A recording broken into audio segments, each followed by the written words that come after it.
transformational versus incremental, again, we use these words transformation and business model, innovation, and even just innovation itself. At the end of the day, I see it as anywhere where you need to rebase the fundamental assumptions of how you're going to get to the result you want. You're now in the area of transformation, or whatever you want to call it. Incremental just means whatever you're doing, you're just going to do it better than you were before, because there's room for improvement in there. So they're just two completely different concepts. The problem I have in healthcare is a lot of organizations still use those words interchangeably, because even an improvement in healthcare is a ton of work and really, really hard.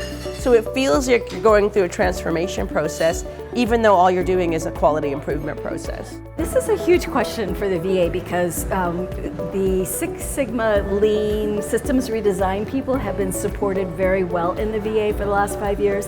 And really, Lean is about that process, is about incremental change, is about looking at it from quality improvement versus really transformational change, like really creating something that makes, really moves the healthcare system in a different direction.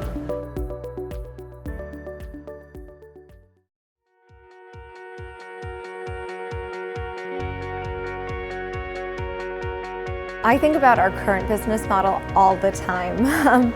I work on an innovation team that has different stakeholders, from board members to chiefs to nurses on the floor. You really get a sense of what the problems are when you all sit at a table like that. And for me, the business model is just so clearly apparent there. So addressing it, that's one way to do it. There's multiple ways, but that's where I see you starting from.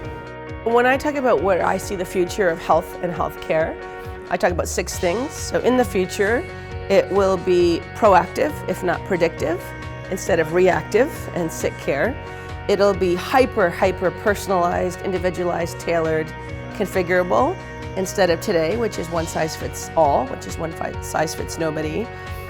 It'll be continuous and integrated instead of siloed and episodic and unintegrated and fragmented.